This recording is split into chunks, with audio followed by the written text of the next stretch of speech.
Dobrý den, vážení čtenáři stránek Petrinsider.com a posluchači našich pořadů Odhalení. Je tu další mimořádné sdělení ohledně chystaného spuštění projektu Montauk a Monarch, zastřešených pod korporace se stejným názvem jako druhý zmiňovaný projekt. Toto mimořádné sdělení je výjimečné v tom, že chceme varovat před plánovaným spuštěním zmíněných projektů a jejich možných negativních následků a poskytnout návody na maximální možné snížení následků těchto projektů. Vítám tě, Peter. Zdravím aj teba aj všetkých poslucháčov pravidelných našich. Peter, jak dlouho víš o tomhle problému? Tak je to všudy, myslím, nejak 2-3 dní. Počkaj, teraz máme... Áno, tak sú to 2 dní, áno.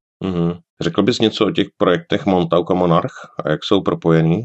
No tak v prvom rade si treba uvedomiť, že Monarch je projekt, ktorý mal zabezpečiť plynulé skoky medzi časom a priestorom nezávislé na čase a priestore. To znamená, mali tam vzniknúť akési na sebe nezávislé premenné a takisto aj medzi, nazveme to, dimenziami. To znamená z nejakého času a priestoru v našej do iného času a priestoru v inej dimenzii, ale nemuselo to nutne byť len o dimenzii, mohlo to byť aj o realite, alebo ja neviem, inom vesmíre, inom univerze a tak ďalej, hej. Len je to veľmi energeticky veľmi náročný projekt, takže teda bol a preto sa to potom aj nejak, ako sa povie, pustilo k ledu, no ale Monarch, teda v angličtine Monarch, u nás Monarch, sa odtrhla, ako teda vznikla z toho samostatná korporácia, ktorá sa stala top kontraktorom, čiže dodávateľom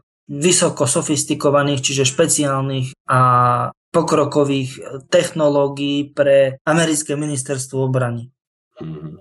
Samozrejme sa jedná o tzv. Black Ops, to znamená čierne projekty, ktoré neexistuje vlastne o nich žiadna, neviem ako ju pomenovať, proste dokumentácia, žiadne bloky, nič proste, hej, nejaké výdaje, faktúry, nič neexistuje, hej, proste. Nemajú povinnosť sa s tomu americkým daňovým poplatníkom. Ministerstvo obrany nemá povinnosť proste z tohto zodpovedať, hej. Čiže oni majú takú, by som povedal, maximálne špecifické postavenie. Ďalšia vec, ktorú si treba uvedomiť, v podstate sú v Spojených štátoch sú 3, ako nazvime ich, že orgány moci. Je vláda, teda existuje vláda, ktorá, lebo ako musíme byť otvorení a povedať to tak, ako to je, si myslí, že má nejakú moc. Proste ľudia od prezidenta cez, neviem, ministrov a senátori a kongresmeni, oni si myslia, že majú moc. Hej? A to nie je pravda. Pretože oni tú moc majú, povedzme to takto, oni sú bábkami, ale moc, reálnu moc, pozor na to, majú 3 inštitúcie. Prvá, áno, samozrejme, dobre, ako je to oficiálna inštitúcia, ktorá existuje, ale nikto by nepovedal, že toto je tá jedna jediná inštitúcia v rámci vlády, ktorá je uzurpátorom, by sme to nazvali, čiže uzurpátor, samozvaný samovládca, hej? A to je Department of Defense, čiže ministerstvo obrany, ktoré je, povedal by som, tým záhradníkom, hej, vo vláde. Potom je to CIS, čiže and Secret Services, čiže Centrum informačných a spravodajských služieb.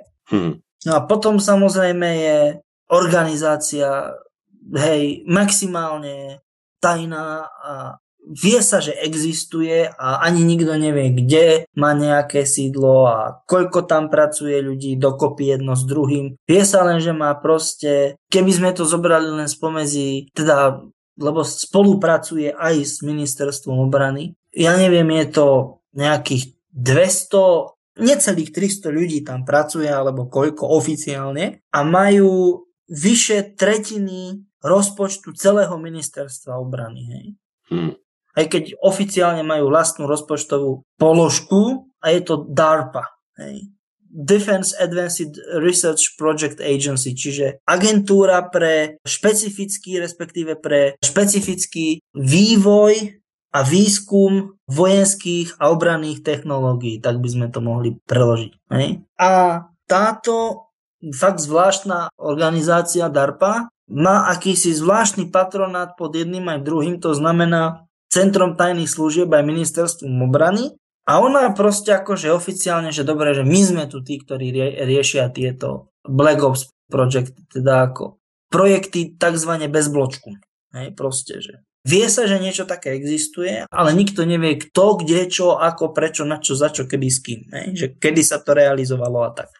No a oni boli tí, teraz sme sa konečne dostali k tomu, oni boli tí, ktorí pôvodne začali v 50. rokoch z MK Ultra na popud CIA cez Centrum spravodajských a tajných služieb. A z MK Ultra vlastne sa odtrhli projekty Monarch, z čoho vlastne z toho vznikla šialene veľká agenda z projektu Monarch a nakoniec aj korporácia vznikla. To je megakorporácia, však to sme už povedali. A projekt Montauk, ktorý určitú dobu ležal ľadom a samozrejme, keďže to nikto nechcel, lebo ako v tej dobe, keď sa to realizovalo, to bol koniec 60. rokov a v prvej polovici sa to zhruba tých 80 rokov to plávalo a vtedy si v Monarchu povedali, no počkajte, ale tento projekt má potenciál.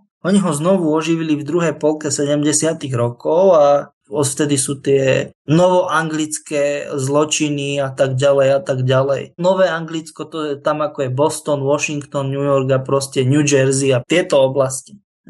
Bo oni to robili tam, proste v tých najzaľudnenejších oblastiach robili tie experimenty s ľuďmi. Čiže takto to celé vzniklo, tak sa to vlastne spojilo dohromady. Lebo Monarch ako projekt to bolo už koncom 50. ale v druhej polovici, respektíve koncom 50. rokov a krátko na to, ja neviem, to nebolo ani 10 rokov, vznikla samotná korporácia. Vtedy to bola len firma a potom sa to strašne rozrástlo, lebo prišli tam mozgy, ako naozaj proste špičkoví ľudia, takí, povedali by sme nejaký, ja neviem, Bill Gates, Steve Jobs a Elon Musk by sme mohli povedať proste fakt taký tí. Na tú dobu to boli fakt kapacity a celé sa to proste zvrhlo a zvrtlo do toho, do čoho, no, pre bežných ľudí to bolo špatne samozrejme, ale takto to povedzme pre vládu Spojených štátov, ktorá naozaj ako úprimne ja nemám problém veriť tomu, že nevedeli, o čo sa jedná, ale vládu Spojených štátov ovládanú, ja si neskromne dovolím povedať, že naozaj to tak bolo, aj doteraz to tak je, vydieranú skrz ministerstvo obrany. Pre nich to bola veľmi výhodná situácia. Vzhľadom k tomu, že boli v studenej vojne, no, s Rusmi vtedy to bol Sovietsky zväz, takže pre nich to bola výhodná situácia. Len sa im to už potom vymklo spod kontroly. Hej? V druhej polke 70. rokov. No a potom, keď už samozrejme sa Sovietsky zväz rozpadol a tak ďalej, tak v 1991. tak to už bolo naozaj iné kafe. A plus samozrejme rozmery vplyvu týchto korporácií boli obrovské a takisto aj tie lobby. Tí lobbysti, už ako ich vplyv bol, v podstate on aj doteraz je taký, ale vtedy si to už oni uvedomili, že čo urobili, no len hold, ako sa povie, pozde milý drozdie. No. Takže k tomuto, ako sa vlastne, že kto sú, čo sú, Monarch a ako sa spojili. Ešte možno snať povedať, že Montauk je v podstate projekt, ktorý skrz špecifické frekvencie, radiofrekvencie, tým sa nemyslí samozrejme klasický rádioprimač, ale niečo ako je, ja neviem, mobilný signál a tak ďalej, tak to niečo podobné, len sú to iné frekvencie, ale princíp je de facto rovnaký, sa snaží vyhľadať čo možno najširšie možnosti, či už je človek, ja neviem, očkovaný, alebo prijíma, teda dýcha vzduch ako cez spory chemtrails, teda spory chemtrails cez vzduch. Spory, to sú také tie drobučké čiastočky, ako napríklad sú spory antraxu, že to je drobulinký prášok. Čiže keď niekto dýcha spory chemtrails cez vzduch, alebo ako vravím, zaočkovaný v jedle, keď prijíma a podobné záležitosti, snažia sa týmito vlnami aktivovať tzv. Neuroagentov a ja to poviem ako na rovinu, že urobiť z ľudí zombíkov. Hej? Čiže proste ako tí ľudia majú nulovú toleranciu na čokoľvek, pretože oni nevedia, čo robia. Vôbec. To sú len tela, ale nejaká taká akože duch, duša, kontrola nad telom a podobné záležitosti. Takže jako by se jim vynulovalo EQ, dá se to tak říct? No ale aj IQ v podstate však. Aj IQ. On je odpojený. Ten človek je sám od seba fyzicky odpojený v tom čase. No. Dobře. Ten človek je sám od seba odpojený. No a samozrejme, keď mu chcú spôsobiť nejakú veľmi fajnú bolestivú spomienku, tak toho človeka nechajú pripojeného, keď to tak poviem, ale odoberú mu kontrolu. To znamená, že ten človek hoci vníma, teda ja neviem ako vidí, počuje, cíti všetky tieto veci, čo robí, respektíve čo s ním robia, ale on to nemá šancu nejakým spôsobom ovplyvniť. Je tu aj takáto varianta, samozrejme. Aha. Čiže o tomto je zhruba projekt Montauk. Hlavnou agendou projektu Monarch bolo akékoľvek, alebo boli a respektíve sú skoky medzi časom a priestorom nezávisle na sebe, a to nielen v rámci jednej, ale aj v rámci z jednej do druhej reality, z jednej do druhej, z jedného do druhého vesmíru, univerza, megaverza, dimenzie a proste všetkých týchto vecí. Dobře. Petr, ty si povídal, že se ty projekty spustili zároveň. Proč to tak vlastně je? Tak oni sa momentálne sa ešte nespustili, ale testovali sa a všetko nasvedčuje tomu, že sa budú, respektíve, že sa budú pokúšať o to, aby sa spustili zároveň. Bavíme sa o nejakej druhej polke júla, čiže pre českých poslucháčov druhá polka července, to je nejak pondelok, utorok, to je nejak 17-18 by to malo začať. Tak to je za chvilku. Áno, to je za chvíľku. V podstate na pár dní dá se říct. Áno, jedná sa tam o to, že prišli zasa náhodou, však aj penicilín bol objavený náhodou, lebo Fleming nechal otvorené misky cez noc. Náhodou, čistou náhodou prišli na to, že keby tieto absolútne odlišné a v podstate nesúvisiace druhy vln boli v koherencii, to znamená, že keby sa prekryli dokonale, bola by dokonalá zhoda, tak by si mohli utvoriť ľubovoľný, nazvime to, portál, kamkoľvek, úplne kamkoľvek, z toho a s jedným, ale veľmi podstatným faktom, že keby tento portál, pretože to nie je len také jednoduché portál sa vytvoriť dá, ale udržať. To je už trošku problém, udržať ho v určitej stabilite. Keby tento portál začal proste blbnúť, tak ľudovo povedané haprovať, na jeho udržanie, respektíve na ich udržanie, lebo oni by si určite nevytvorili ten portál len jeden, keby to bolo pre jeden jediný portál, tak by okolo toho nerobili celé také komplikované tanečky. Na udržanie stability týchto portálov by oni používali, ale pozor, nie energiu ľudského tela, ale energiu ľudského vedomia, nie hociakého iného. A na to, aby oni toto mohli spraviť, oni potrebujú z ľudí spraviť otrokov. Čiže proste vyslovene, ako sme sa bavili, že zombíci. Vyslovene tak. Jestli to chápu správne, tak vlastne vzít vědomí a použiť ho na udržení toho. Tých portálov, lebo jeden portál by bol taký, že pilotný, nazvime to, že no dobre, tak nebude fungovať. Áno.